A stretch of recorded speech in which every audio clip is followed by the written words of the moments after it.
அனைவருக்கும் வணக்கம்.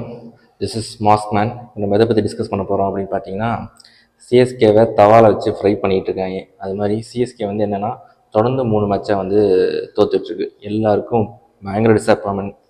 எல்லாருக்கும் சிஎஸ்கே ஃபேன்ஸ் எல்லாத்துக்குமே வந்து ஒரே மன உளைச்சலாக இருக்குது. என்னடா எப்படி இருந்த டீம் வந்து இப்படி ஆயிடுச்சு.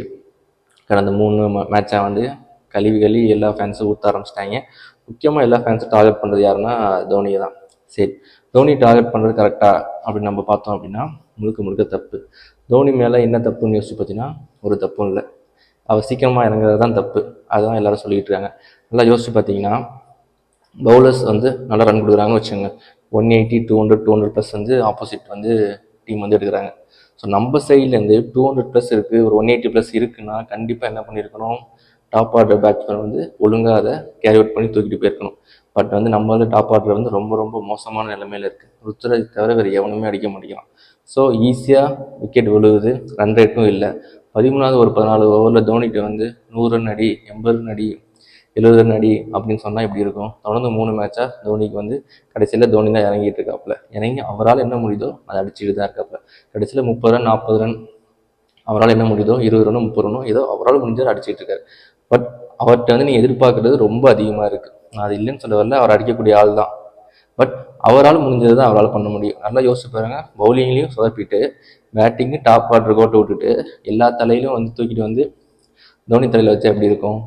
கஷ்டம் இல்லையா? அது மாதிரி தோனிக்கே எல்லாத்தையும் பண்ணணும், தோனி கடைசியில் வந்து எவ்வளோ ரன் அடித்தாலும் தோனி வந்து காப்பாற்றணும், தோனி வந்து ஜெயிக்க வைக்கணும்னா அது சாத்தியமே கிடையாது. நல்லா யோசிச்சு பார்த்தீங்கன்னா போன சீசன், அதுக்கு முன்னாடி சீசன்லாம் டாப் ஆர்டர் பேட்ஸ்மேன் பக்காவாக இருப்பாங்க. ஸோ அதனால் சிஎஸ்கே டீம் நல்லாவே ஜெயிச்சிட்டு இருந்துச்சு. இப்போ டாப் ஆர்டர் பேட்ஸ்மேன் ரொம்ப ரொம்ப மோசம், ஒலிசியாக இருக்காங்க. ஒருத்தவங்க அடிக்க மாட்டேருக்காங்க.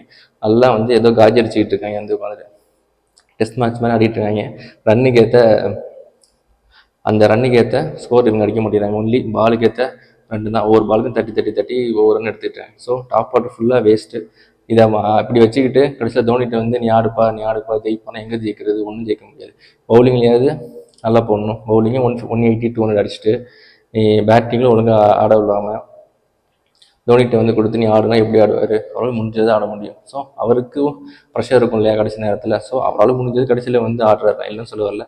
ஆனால் அந்த இன்டென்ட் வந்து பெருசாக இம்பேக்டாக இருக்கா அப்படின்னா சிஎஸ்கே பிளேயர்ஸ் யாருக்குமே இல்லை. ஆரம்பத்துலேருந்து கடைசி வரைக்கும் செத்த நாயமாக தான் அடிச்சுக்கிட்டு இருக்காங்க.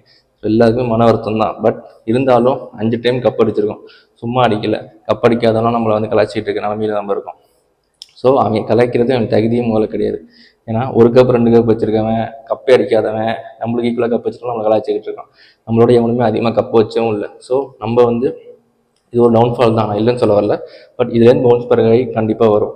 எல்லா சீசனும் ஜெயிக்க முடியாது, எல்லாமே ஜெயிக்க முடியாது. ஸோ நம்மளுக்கும் ஒரு டவுன்ஃபால் இருக்கும். அதை அக்செப்ட் பண்ணிவிட்டு இதுலேருந்து எப்படி நம்ம மீண்டு வருது, டாப் ஆர்டர் எப்படி சரி பண்ணுறது, அடுத்து எப்படி பூஸ்ட் ஆகி வருது அப்படின்னு நம்ம கேர்ஃபுல்லாக நோட் பண்ணிவிட்டு அதை நம்ம ஓவர் கம் பண்ணிட்டு வரணும்.